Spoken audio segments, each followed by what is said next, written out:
Hey Jason, thanks for joining. Hey, no problem. Uh, Thanks for having me. yeah, I appreciate you reaching out in this series of what the heck's going on in the world, and my, I'd like to get to know you a little bit, and then I can ask you our big question. But first, where are you located? I'm in Southern Illinois, probably about So, halfway between St. Louis, Missouri, and Nashville, Tennessee. okay, all right. So, um, what is the Edwardsville is the town down there, like a big town? Yeah, that's closer to St. Louis. Yeah, and then Edwardsville is probably about hour northeast or northwest of me. and then there's Evansville, Indiana, which is would be a little Yeah, that's ways about an away. hour and a half east of me. And my mom used to live there, so I'm pretty familiar with Evansville. Okay. I went to high school in Owensboro, Kentucky, Oh, okay. so I know a little bit about the area over there. Yeah, I think I went to the horse races there when I was a kid. Oh, okay. Interesting. So, how did you first get connected to autonomy and Richard Grove's community? Well, when I met my wife, I think that was about 8.5 years ago. She was already familiar with Richard's work and Corbett Report and all that. So she introduced Hmm. me to all that, and then slowly went through Peace Revolution over the next couple of years and dove into a bunch of Corbett stuff. So that's how I got in this group. And Oh, fantastic.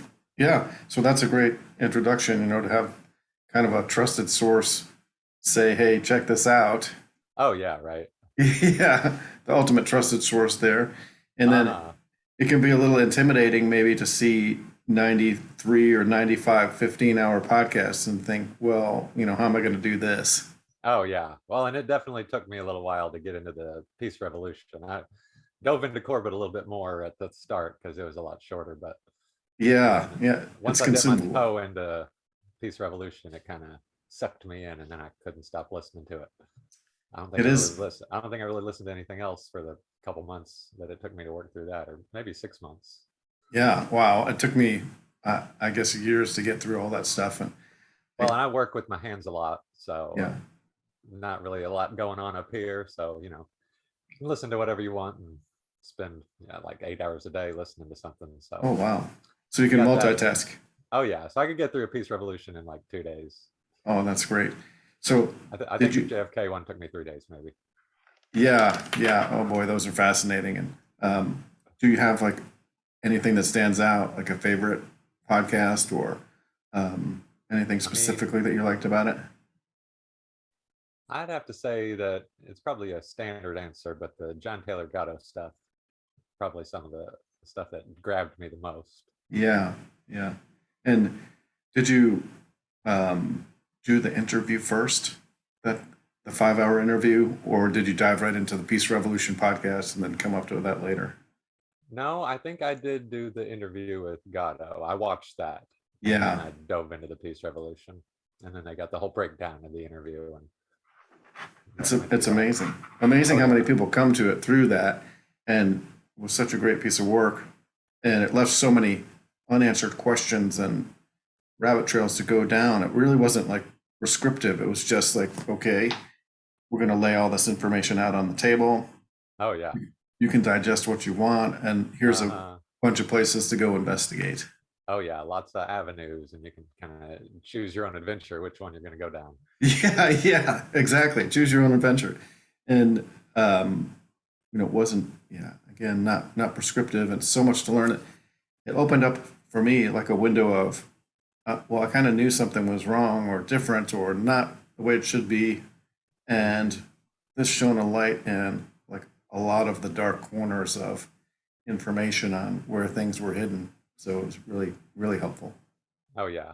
Well, and the meat of this, is the how'd you wake up, which I started waking up pretty early, so I was primed for that material. And Yeah, so tell me about once I that. Like, finally got it, I was really into it.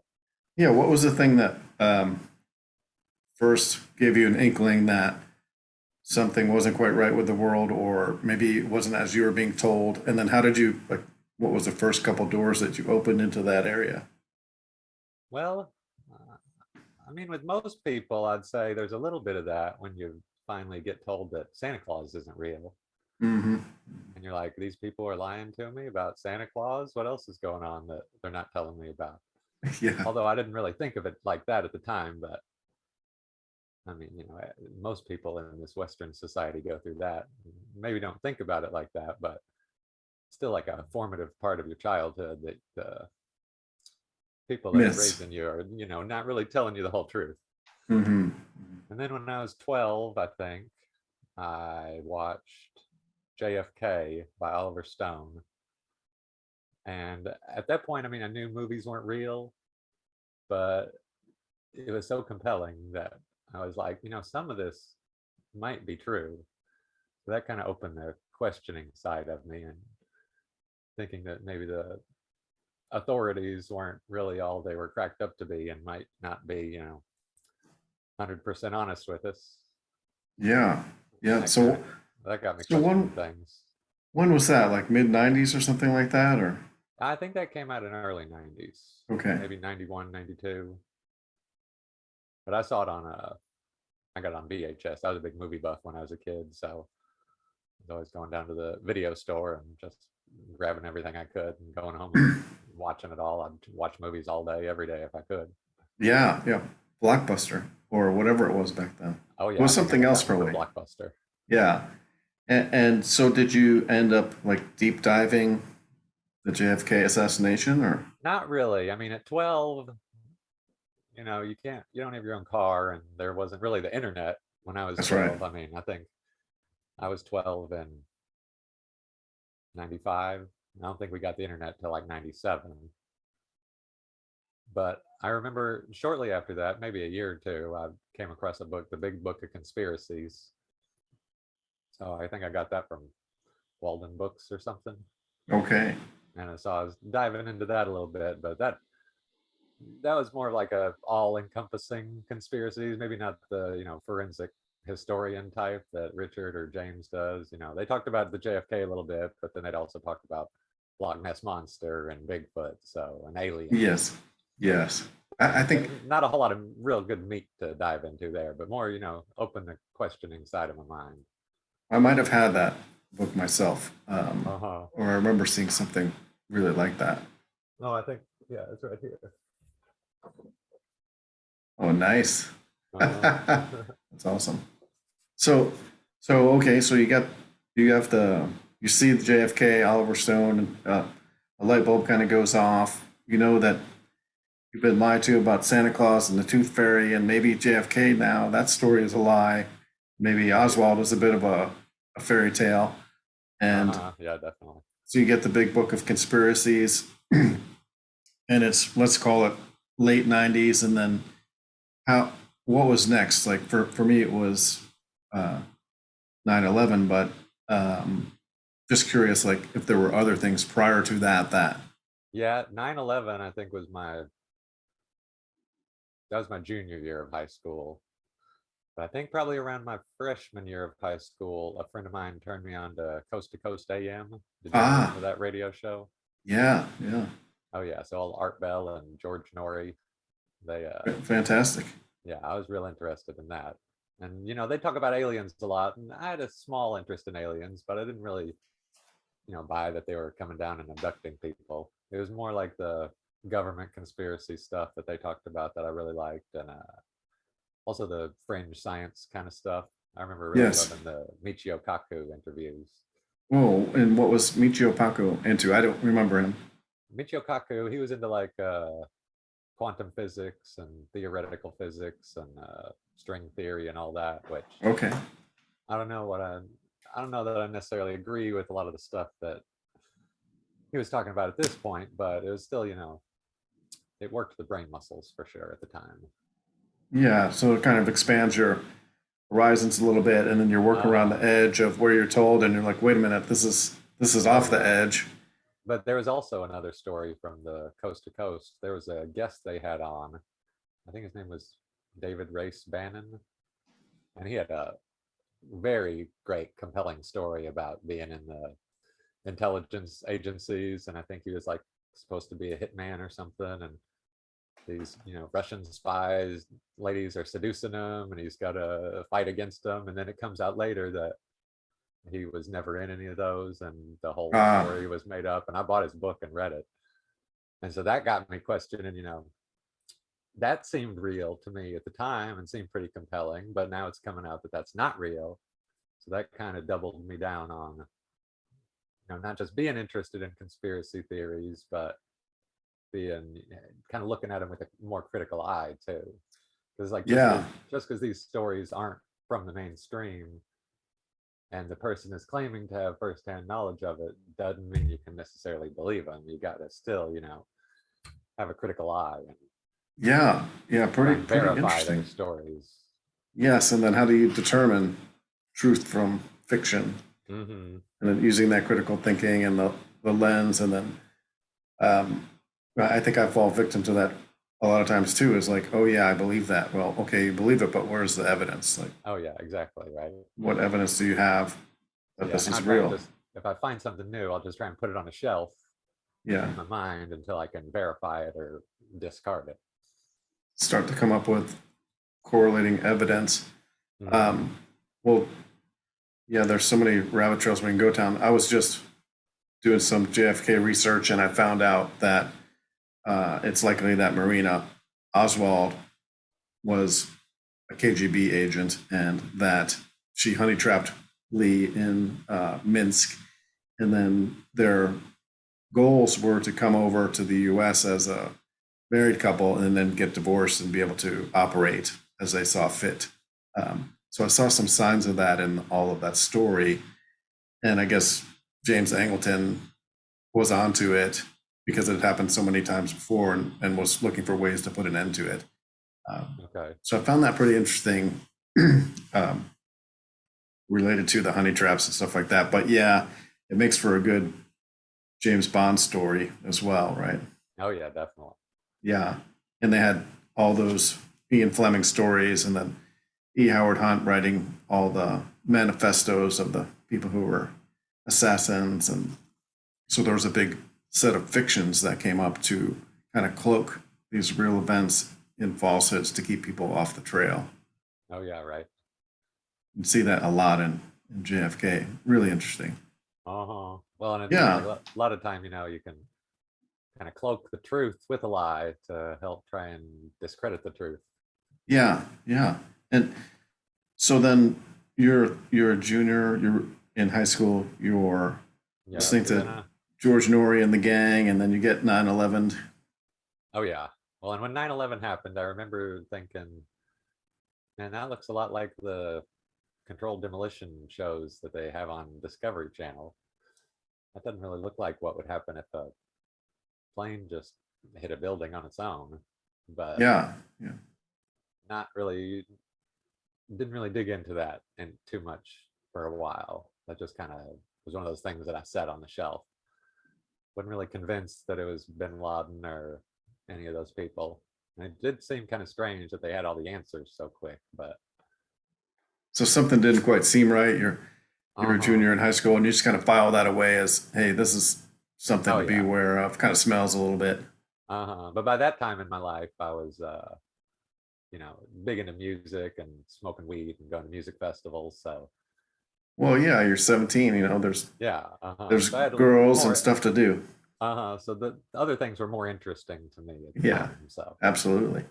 So it was a while till I kind of circled back around to that. Yeah, and was that the thing that you circled back around to, or were there other things on the shelf over the next 10, 15 years The that next, came in? Yeah.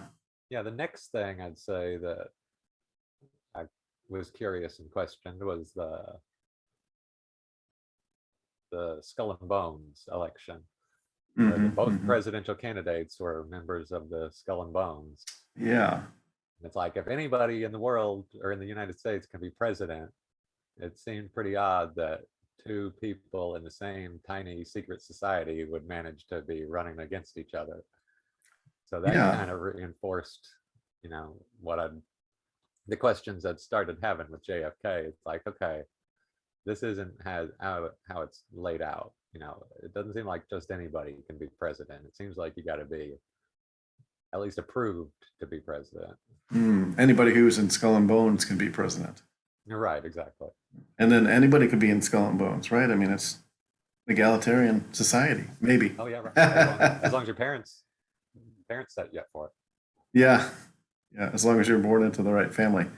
Oh yeah. Um, so okay, so that sends off some alarm bells and sends a signal to the brain like something's not quite right. Hmm. But It, still, with so many, misinformation stories out there, I still hadn't really honed on to what I feel like was the totality of the story. It was just, these disparate pieces yeah, of questions were kind of piling up, but I hadn't really organized them all together yet. yeah, yeah, and George Bush saying that if I told you about it, then it wouldn't be a secret. It's a secret society, right? Uh-huh. So And okay, Carrie saying about the same thing. yeah, right. It's like, okay, where does this go? And then to find out that it was, funded by the Russell Trust and, by opium money back in the 1800s, and and Uh-huh. uh, all the families were involved in that trade from Europe, and then making all those connections. Oh yeah. Well, Yeah. It was it, a while before I started making those. It wasn't until after I found Richard and James that I started honing in on those connections. yeah. So with the what you did see, or what I saw at the time was, well, another piece of evidence that what we're being told might not be the whole story, Hmm. and that maybe this little tip of the iceberg, there's something to it underneath that. Oh yeah. But I feel like the thing that really shows that I hadn't really pieced everything together quite yet was even after I was old enough to vote for the Skull and Bones election, but I Mm-hmm. didn't because I was like, well, I mean, this is obviously a big sham. So why am I going to waste my time to go participate in this sham? But then old Obama came around and, the big marketing campaign for him. And Yeah. I ended up suckered in for the first term. And the only time I voted for president was for Obama. But then, okay, so the next part of my awakening was, so I voted for Obama the first time. And, I lived in a college town at the time. Yeah. Open change, And brother. oh yeah, exactly. And that night that he got elected, I mean, there was a party in the streets. Well, I remember that Jon Stewart and Stephen Colbert were on stage with tears in their eyes, right? And I was like, Uh-huh. hey, this used to be watchable because they criticized the president, and they were all over George Bush, and now there were tears on their eyes. Okay, I think this show is over. Right. Well, it was a couple weeks later before I started honing in onto that. Because I don't remember how I found it, but I stumbled across this internet page. I think it was like Obama Promise Tracker, and it had listed out Oh, all the yeah. campaign promises he made. And he'd only been in office, a few weeks, and it was showing which ones he'd kept and which ones he hadn't taken any action on and which ones he broke. Mm-hmm. And they were labeled, green is the ones that he kept and red's the ones he broke. I think blue maybe the ones he hadn't touched yet. There's a lot more red than green on there. Wow. So I was just going down and I'm like, oh man, I've been duped. He's just the same as everybody else. Pretty But amazing, right? Like I think is what is it that allows them to get away with that time and time again? It must be that the propaganda is just so strong, or the lie is so big that people can't believe what's going on in front of their own eyes. and I feel like it's partially like the opposition gets so, like they build up the opposition to your point of view so strongly. Mm-hmm. And I mean, I feel like that's part, why Trump was elected, not because he was necessarily, for the people, but because he was the best candidate for divisiveness. Because I mean, Yeah. a lot of people wanted Hillary to win because they hated Trump so much, but I didn't really know too many people that loved Hillary. Well, I think a And lot of people were just voting against her. oh yeah, and so you have so many people that like ride or die with Trump, but also on the other hand, so many people just have such a visceral hatred for him that he was the Yeah. perfect candidate for divide and conquer. Yeah. And then it What comes kind around of a to, choice? I mean, it's just yeah, like a skull and bones choice, really. And then it comes around to Biden, and it's like, okay, if we leave Trump in office, that's not going to be as divisive as making Biden president. Yeah. Yeah. So I feel like I'm starting to see things in what would be the most divisive outcome as my predictive measure. Because used to, I assumed that Hillary was going to win just because she was, the seemed to be the chosen candidate of the, people behind the scenes. She was chosen by But herself, at least. and she'd Yeah. done a lot of work, to try and get herself into that position. But I mean, she killed a lot of people to get where she was. oh yeah, yeah. But I don't think she was divisive enough for him. I mean, not enough people loved her as opposed to the amount of people that hated her. Too many people hated her. So they had to get that half that loved her to really strengthen that divide. Yeah. Yeah. Well, that's an interesting way of looking at it. And what I was thinking was that they have to keep people on edge. It's that strategy of tension, like the Operation Gladio strategy of tension. You see it playing out now Oh yeah. more than ever that the Democrats are suffering into the midterm elections. They're pulling everything they can out of their hats, try to Uh, create divisiveness. oh yeah. Well, and even And from the other side, I mean, I kind of feel like this abortion thing is partially to reinstill, a fire in the Democrats to, we got to get this. I mean, they got their weekend at Biden's candidate in there now, so not too many people are super gung ho about Biden.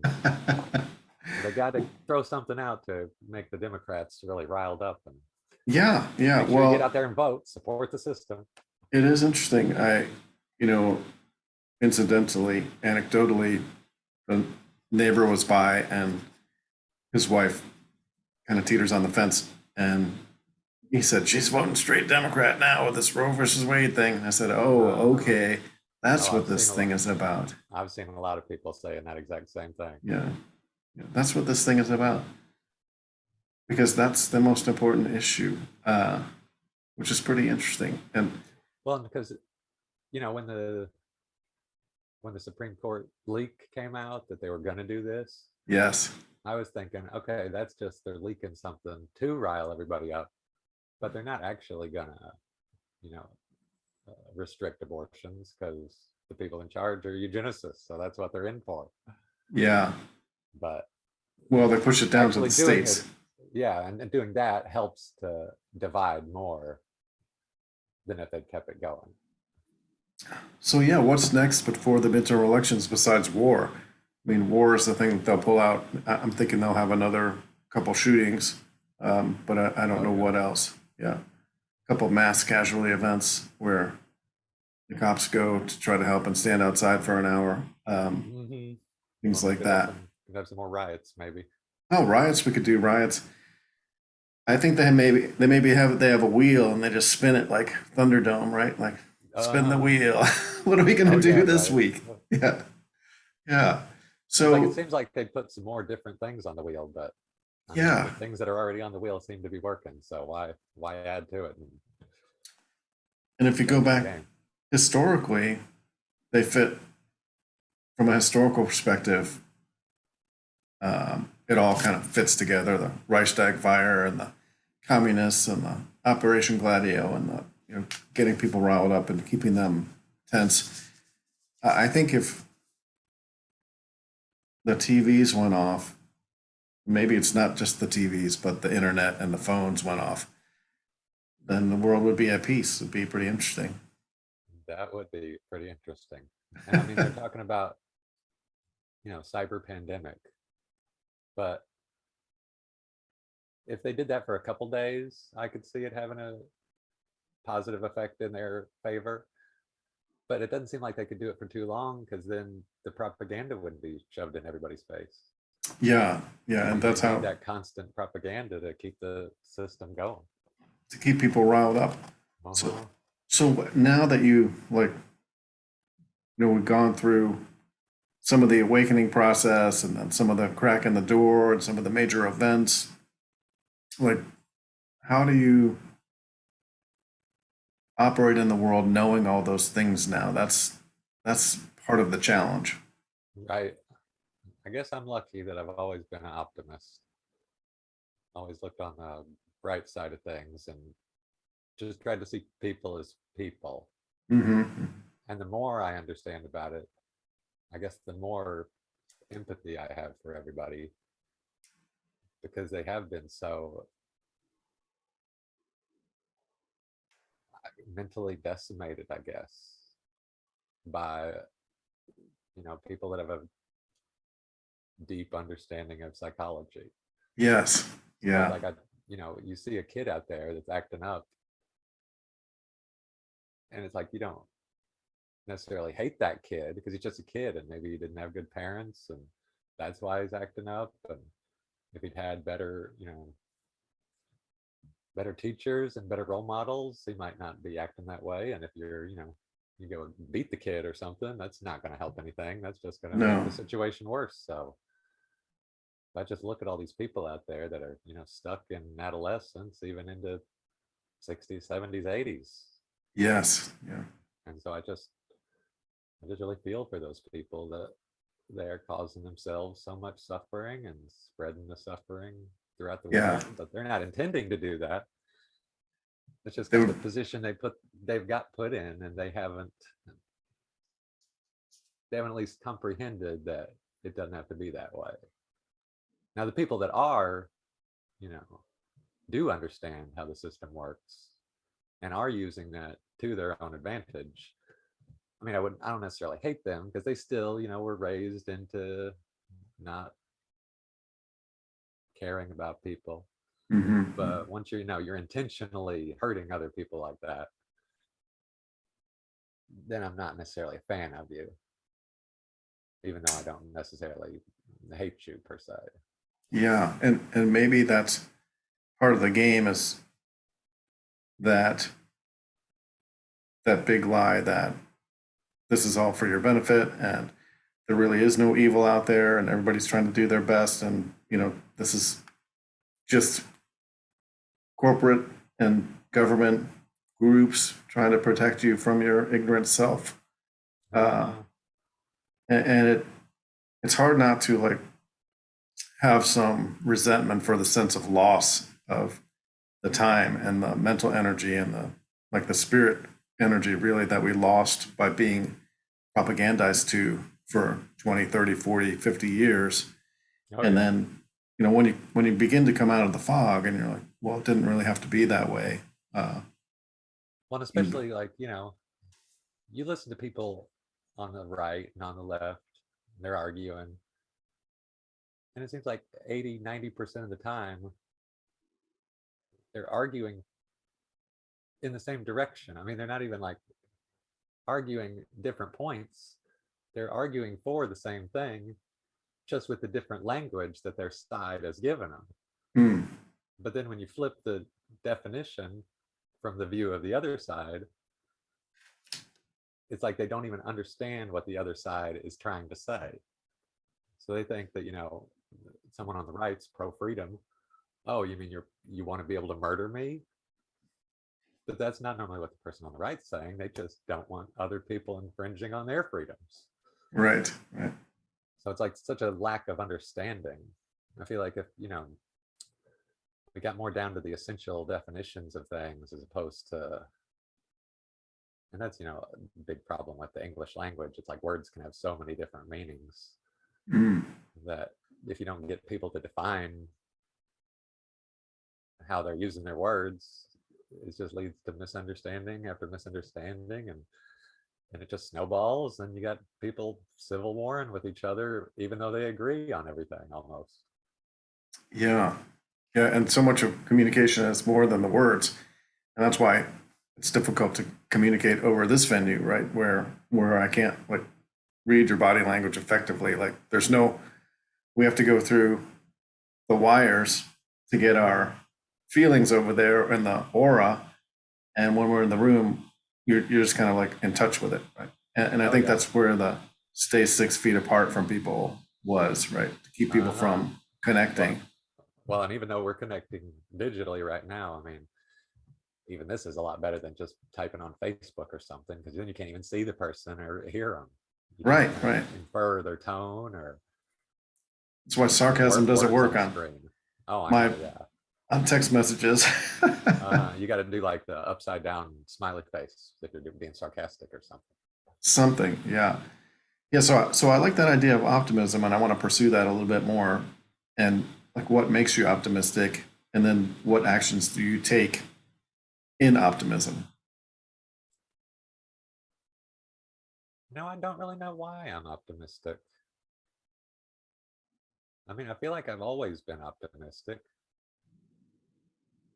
I guess. I mean, I guess I didn't really have too much trauma when I was a kid. My parents got divorced when I was 9, but they kind of, kept all their fighting and everything from me. So I never really saw them fight. So it was kind of a shock when they got divorced, actually, but I didn't have all that trauma of them fighting around me. And then once they got divorced, I lived with my dad, and he was kind of a workaholic, but he, supported me financially. And I mean, because I was 12 or 9, so of course, and he wasn't really a very good cook, and my mom normally did the cooking, so I started cooking, for both of us when I was probably like 10 or so. So I had some responsibility, but he also pretty much left me alone to do whatever I wanted. So I had a lot of freedom to kind of pursue my own interests. Hmm. And I feel like maybe that freedom plus not being crazy traumatized like most people are out there. Well, and that freedom, a mix of freedom and responsibility at the same time. Yeah, yeah. And you were contributing to Uh-huh. the family at the same Right. time, and you had the freedom of, and you chose to do that. It Hmm. wasn't mandated. Oh yeah. So I don't know, maybe that had something to do with Yeah, I being think optimistic. that's interesting. Because everything, I mean, everything seemed to work out. And I mean, I guess that's happened to me for a lot of my life. It's like, I've faced challenges, but they've always seemed to work out, once you kind of buckle down and work at something. Yeah. So facing challenges and being able to overcome difficulties, Yeah. that's a good cause for optimism. Yeah, I'd say that is probably. I never really pondered all that, but yeah, I would say that. Facing challenges, overcoming them, not having people tell me, you can't do that. So it's just like if I wanted to do something, I'd try it. And, if I remained interested in it, I'd Mhm. succeed at it. But if I didn't, my Well, it interest doesn't waned, sound I'd like, just stop and go to something else. yeah, and it doesn't sound like you're isolating yourself or being in, you know, a lone ranger. Like you're doing things for others. So freedom, Right. responsibility, doing things like feeling your power in the world, like being successful or facing challenges, having Uh-huh. failures, overcoming failures, just being productive or having that ability to learn and overcome and make progress and maybe like put your will onto the world and get a good result or get a result and then move on to the next result. Yeah, totally. Yeah. All of the things that school tells you that you probably shouldn't be doing that stuff. Uh-huh. Yeah. Well, and I was also, it was instilled in me at an early age. I mean, my parents weren't really religious necessarily, but they were good people. And they instilled, treat others how you want to be treated. Don't treat others how you don't want to be treated, basically. And Mhm. so I always tried to not harm anyone. And I always tried to never do anything that someone didn't necessarily consent to, which, I mean, might be why I didn't start dating till I was like 22, because I was afraid of, like, all these people hitting on these girls around me, they don't probably want all that attention. So I'm not going to do that. Yeah. So that might have shot me in the foot as a young person, but it all ended out all right. Yeah. Yeah. So it sounds like, having a sense of morality of your place in the world, the golden rule, like those things have served you well from a mindset perspective. Oh yeah. Well, and just in, uh, being out in the world perspective, because most people I encounter end up loving me. And I did rental property maintenance for my dad's rental property company for like 10 years, and all the tenants loved me because most other people would go in their place and just try and fix the thing as fast as they could and get out and they're just working for a paycheck. But I was Mhm. actually in there trying to solve their problems and listening to them and not just trying to get in and get out. They were a product. And so now that I'm, out on my own doing my own freelance maintenance, I've got tons of referrals from a lot of my past tenants because Yeah, they respect me and they know I'm going to do good work and they know I care about people and people seem to like that. So, I really like that. What I hear you saying is that showing interest in other people, that makes you interesting, and mhm. it brings you closer to the other person. Oh yeah. And I have all these people who I run into who are afraid of other people, and they're afraid of being out socially, especially with being locked in their rooms for 2 years, the teenagers. And what I try to talk to them about is, you're walking around with a mirror in your face and you're facing your own judgment at every moment. Uh, oh And yeah. if you could turn that mirror around to the person that you're with and reflect back to them the beauty in them, then all that goes away. You just forget about yourself and things change. Oh So I yeah. like that as a metaphor for people who have social anxiety. Well, and I did go through that when I was young. Yeah. You know, And I think most people do, I think. oh yeah. When I was Yeah. real quiet when I was younger, listened a lot. I just, if I was in a group of people, I just listened to what everybody else was saying. I wouldn't try to, interject my own thoughts because I was still forming them. But Yes. then when I got into college, like halfway through, I got kind of stumbled into an acting class and ended up Ah, getting into theater and yeah. actually got a technical theater degree when I finally graduated. But it was getting into theater and actually getting on stage, and they had exercises, to break down your like self-doubt and all that, Yeah. and kind of teaching that, people aren't really judging you as much as you think they're judging you. Hmm. And if you can actually get out on stage and make a fool of yourself in front of people who you think are going to be judging you, then really, I mean, you got more balls than they probably would, because a lot of people wouldn't even do that sort of thing. Yeah.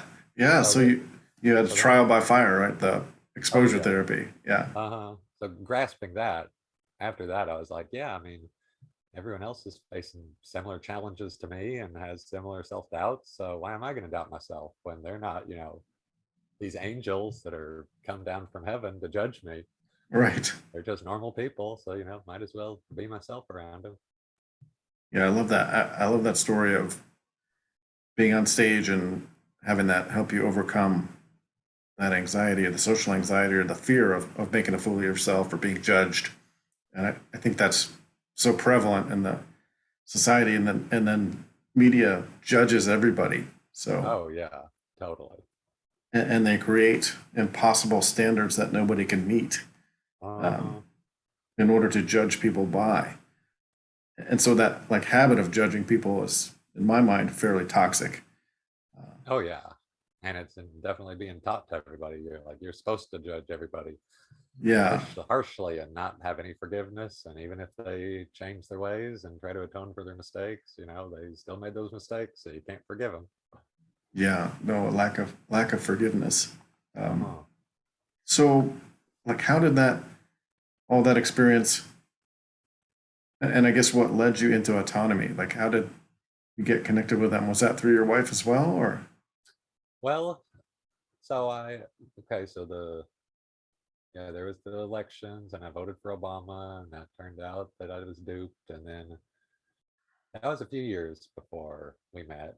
Yeah, So I met her and she kind of turned me on to all that. And started learning the trivium, started actually digging into the forensics of history. And wait, what was the question again? oh yeah, how did you get tuned on to Oh, into autonomy? But autonomy. Okay, what so what a yeah. lucky man to find a woman like that who, Oh, I know, right? yeah. Where did Yeah, you meet no. her? Actually, I just met her in town. Yeah. She was, we kind of ran in the same friend circles, Hmm. although not like in the exact same ones, but they had some overlap. Yeah. So I'd see her out at, a concert or something. And then she was working at a Thai restaurant in the town near here, and I ate there, and she waited on me. And I think a couple days after that, I ran into her at concert. And then I think she found me on Facebook, and I've had a local community radio show for the last almost 11 years. And she had used to have one when she was a kid. Ah, So we started talking about that and then started hanging out. And became pretty close pretty quick, and then we've yeah. been together ever since. Well, that's fantastic. And so, with your, what do you do in your community radio show? Like, what kind of topics do you cover? Well, for most of the time that I've had the show, it was just, playing whatever music I'd like. But I think it was about 3 years ago, I changed the format to, cover a lot more of the stuff that's on Tragedy and Hope and Corbett. I Yeah. played several of Corbett's documentaries, and I played the Ultimate History Lesson quite a bit. And I Wow. played several of TrueString Media's documentaries. I just got Mm. done playing the Trust game. And so I'll do that in like the last half of the show. But in the first half, uh, to kind of fill up the time that's not filled up by the documentary, I'll try and find songs that relate to, truth or freedom or personal responsibility, and kind of from any genre and really by any artist. I mean, even if they're like I played a Beyonce song because Hmm. Hmm. it was all about freedom, even though, she's probably in the Illuminati. So, how was your audience with all that change and all that information? Well, I mean, I'm in more of since being in a college town, it's a Yeah. pretty liberal town, Yes. pretty blue,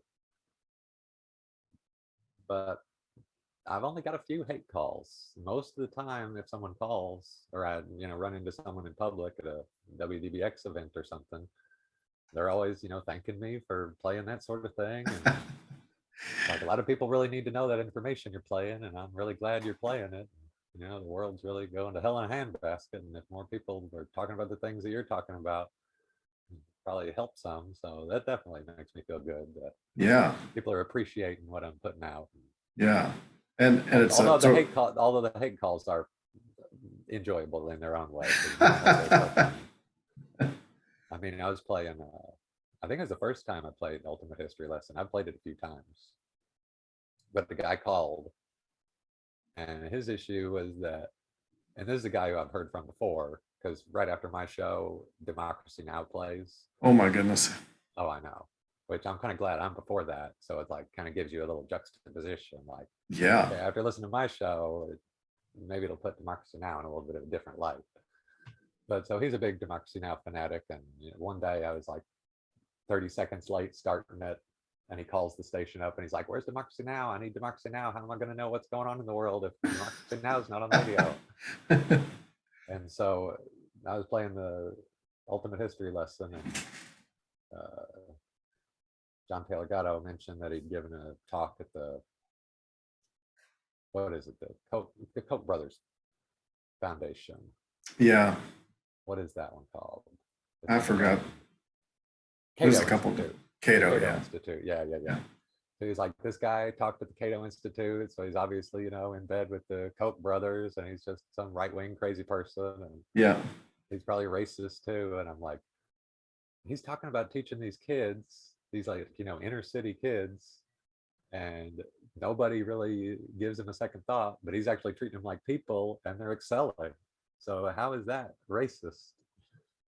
And he didn't really have any kind of response to it. So the next week he calls back, and I recognize his voice, but he's pretending to be like, "Oh, I got an organization and we wanted to come speak at our organization, and we think you'll fit in really well." And I'm like, "Well, what organization is that?" And he's like, "Oh, it's a KKK meeting. We think you'll fit in really well at our KKK meeting." And I'm like, I don't think they would like what I'm gonna tell them. But I mean, I knew it was him, so Right. I knew it wasn't really a Does he have a KKK name? calling Like, me. could you name him?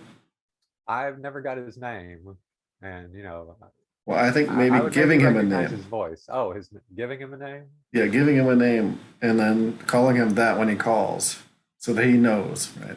Uh-huh. Oh, okay. Yeah. Yeah. I haven't heard from him since then, I don't think. But if he does call in again, I might try that. That's hilarious. That is so funny. Okay, so I mean, having that time to be able to go through the media and then do the multitask where you're working with your hands and you can consume the media, and then you're actually producing uh, radio shows with funneling that information back into the community. What else, or do you have other things that, or other projects that you're working on, other initiatives to get information out? It sounds like you're kind of an ambassador. You're a Pied Piper of truth and historical forensic history, and all that is fantastic. I just was wanted to see if there were other things that you're working on, like other projects. Well, I would like to get into some, producing some original content. I Mhm. mean, I'll do little, kind of breaking down the songs in between the songs of, like what I think the song is meaning, or breaking down the symbology of it and trying to get to principles and explain principles with the songs. So that's some original content that I do with the show, but I'd like to do some more long form, maybe some video content. That's kind of Yeah. what I'd like to get to, although the computer I have right now, I mean, it's good for audio editing, but I think I need to do some upgrading before I could really get into doing some video editing. I've tried, but it's like, I think Rich has talked about that story where he was trying to edit blindly and you couldn't even see. So anytime I try to video edit, it's all choppy and takes Uh, forever. So yeah. Well, the equipment just keeps getting better and more expensive. right. What when you mention that, what comes to mind to me is like the weird scenes in the canyon and all the Laurel Canyon business, and how those musicians were co-opted and then killed off, and the Mm. use of music in propaganda throughout history, really. Um, you think about all the like the marches and everything to get people to go off to war, and Uh, um, I'm guessing that there's a lot of rich material in that history oh yeah, of certainly. music. Yeah. Uh-huh. And I don't necessarily get down too much into the history of it. Sometimes I'll dabble in it, but Hmm. I mean, so many people just lack not even principles, but like an understanding of principles. So that's more what I'm going for. It's just you don't even need to know about any of the behind the scenes conspiracy stuff. I mean, if you understand principles and have them, you're still, far and ahead doing better Yeah. than most people out there, and you're not going to be causing a lot of harm out there, and you're going to be spreading goodness and principles if you understand those principles. But I mean, a lot of people they don't see where they're being misled. I So feel what? like understanding history, that kind of helps people to Mhm. understand how they're being misled. Which, I mean, that goes into some of the documentaries I play. They kind of go through that, but So you mentioned principles, though, Jason. Like, what would be like one or two principles that would help people in their lives if they could anchor onto it, or get familiar with it? I mean, I'm a big fan of Mark Passio, even though I don't hold him as a guru or anything. He's just another fallible person that Hmm. made mistakes in their life. But the whole natural law thing, I definitely agree with that.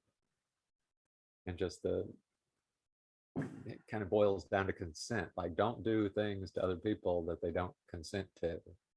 And if you do that, you're making the world a worse place. And the more people do that, the worse the world's going to be. Whereas the more people that honor everyone else out there's consent to what happens to them, the better the world's going to be. And a lot of people, they'll focus on individual things like, oh, you're not supposed to do that, or you're supposed to do this, or you're supposed to live this certain way or that certain way or not that certain way. Well, those are value And judgments by somebody else, right? right, but I feel like if you don't, violate everyone's consent all the time and lessen the amount of trauma that's just being pumped out into the world, all those kind of side issues, it seems like they just sort themselves out over time if you understood the principles and lived by them. So you don't even really have to worry about, like abortion. I mean, Yeah. You could be for abortion, you could be against abortion, but fighting for and against abortion is never going to solve the problem that you're trying to solve. But treating everybody well, eventually that will solve any of the problems that you're concerned Yeah. about. So there are methods of thinking and mental models and ways of acting that could lead to a lot more success and harmony in the world. Yeah, I think so. It's not really that hard. Yeah, they make it so complicated. Like you got to solve all these little individual problems, and that kind of gets you down a little bit because you're like, I can't solve all those problems myself. I mean, those are world scale problems, but Yeah. if I solve my problems and I start, living my best life without hurting anybody else, maybe showing everybody that it's possible, and maybe giving a few pointers here and there. I mean, that's gonna do a lot more than standing out there and protesting and screaming and Yeah. So they're trying to so control everybody that are trying to control you. I love that presumption of consent. And if like people could act in that way. And I guess my challenge to that is that I feel like there is evil in the world and people who are trying to voice their views, opinions, will onto other people, whether they like it or not, because they know best, or it's to their benefit, or they're going to take something from others to have as their own. And it's that challenge of acting the way you want things to be in the world and still being able to have intellectual self-defense or even physical self-defense when somebody presses up against that thing in the wrong way. Oh yeah. Yeah. Yeah, that's definitely important. And that sounds like one of Passio's, natural law. Yeah, you got don't start shit, but don't take no shit either. Yeah, something like that. Yeah. Yeah, I agree with that. So just want to reel us back to autonomy a little bit. Like, how did you get connected to that? I see how you got connected to the crew, but what was did your wife join, and what was your tipping point to join? And I guess the inciting incident was probably COVID, the whole craziness with that starting. So, well, and my my grandfather, my mom's dad, he passed away, and so I ended up getting like $5,000 from him after he passed. So COVID was starting, things were, the world was going crazy, and I'd been curious about autonomy. I'd remembered hearing an interview with Rich, I think maybe with Pete Quinones, right around the time that he was starting it. But the last job that I had working for my dad, I didn't have a whole lot of free time because, working for family, and he had properties and kind of being leaned on pretty heavy. So I didn't really have a lot of time to devote to anything, or at least I thought I didn't. I mean, I probably could have made the time, but I was like, oh, that sounds like an interesting thing. I like Richard's work, so that might be something to check into in the future. And so, that season came and went, and season 2 came and went, and season 3 came and went, and then COVID hit. Yeah. And I was like, oh man, this seems like the world's going pretty crazy. And I think I'd heard, autonomy had been in the back of my mind. So I think I looked into it then finally and went to the website and scheduled the call and talked to Rich, and it sounded pretty good, and he gave me the price, and I just got a little bit of money, so I felt like I'd probably be better to invest that in myself as opposed to just spending it on something. And then well, of course he gave my wife the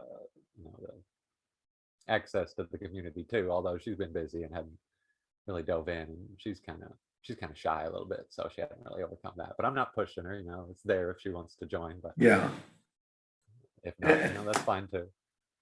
So I finally bit the bullet and jumped in, and I haven't regretted it ever since. I'm really glad to be here, and I love the community. And it's a fantastic community. So did you go through what season 7 or did you go through all the material? I was season 4. Season 4, okay. Yeah, I came in right before season 4 started, like a couple weeks, and I listened to all of season 3 right before season 4 started. Ah, So okay. I was primed to, take in the material, and Yeah. a lot of it I'd already kind of pieced together on my own.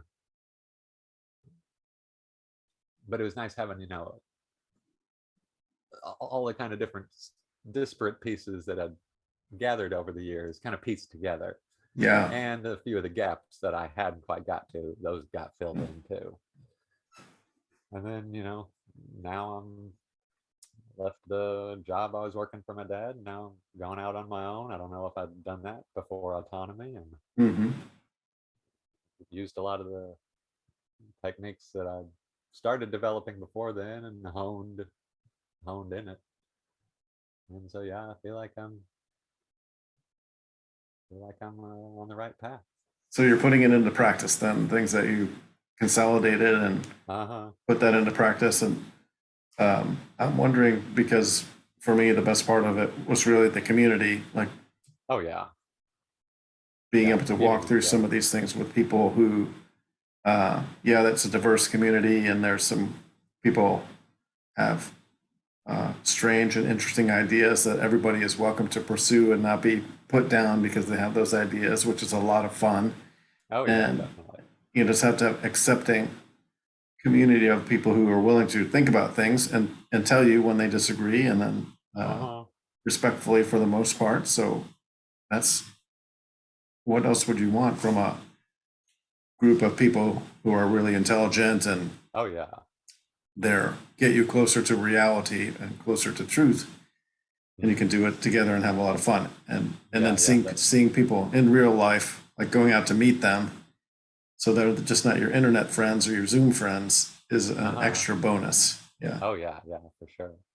yeah. Which yeah, I wanted to go to Pork Fest this year, but and I got some tickets, but my best friend's getting married this year, and Okay. he just left town actually. So Oh, you could drive up to Red Pill though in Indianapolis. That would be all right. when's Red Pill? It's like July 9th, I think. Okay. Yeah, Well, something to think about. But yeah. we drove over to He just came to Lafayette. visit. He just came to visit, and then he's got his bachelor party in August, and then I got to drive Yeah. to Texas in November for the Oh, okay. actual wedding. So Oh, nice. yeah, I think this year I'm gonna try and just Got a focus few on that. things to do. Yeah. Where are you going in Texas? Uh, Lubbock, I believe, is where Lubbock. the Okay. wedding is. Yeah, they live in Waco, but Yeah. she's from Texas, and most of her family lives in Lubbock, so it's gonna be in Lubbock. Okay. Yeah. Although Well, luckily she teaches ag in the high school where she's at, and I've been interested in Texas persimmons for a long time, and I think she's got a lead on a Texas persimmon tree for me because I think they'll all be ripe when I'm done there. so that's pretty funny. So I live in Houston, and up at the high school, they have a giant persimmon tree. It must be like 30 years, 40 years old, Oh yeah, at least. And is it a orange or it's are the not the, persimmons orange or are they yeah, they black? are. It's not they're orange. It's not the Okay, big ones. They're about this big, okay, and yeah, yeah. they Because they're fall and they get really sweet. uh-huh, yeah, those are good. And Although that's American persimmon, I'm pretty sure. okay, And then you got the Texas persimmon, which is a different variety, but those fruit are black. okay, all right. Yeah, which we have And the American persimmons up here, but yeah, I saw that, and the black fruit just kind of interests me because you don't see it very often. yeah, yeah, no, that's cool. So you can pick up a tree and plant it up there in Illinois, see if it goes. Yeah, yeah, I probably wouldn't be able to leave it outside for the winter, but I grow a couple No. of tropical things in pots and bring them in. My dog loves those persimmons. She'll like sit down and stare at me until I give her one. So, Oh yeah, right. They are good. They are good. yeah. Well, Jason, we're coming up on an hour. All right. Yeah, I gotta help Liz, my wife. She's having a plant sale in the front yard right now with a friend of All right. hers. Fantastic. They Well, do that we'll, about every Saturday, so I got to help tear down here in a little bit. all right. Well, that's fun, and get out into the real world and make it happen. But Right. I mean, I'm so grateful for you for sitting with me for an hour and to learn more about you and get to know you a little bit better and your Yeah, journey. And this was fun. Thanks for inviting me. yeah, thank you for coming. And I'll see you around the clubhouse. Oh yeah, I'll be there. All right, Jason. Thanks a Alright, lot. have a good one. See you Okay, later. bye bye.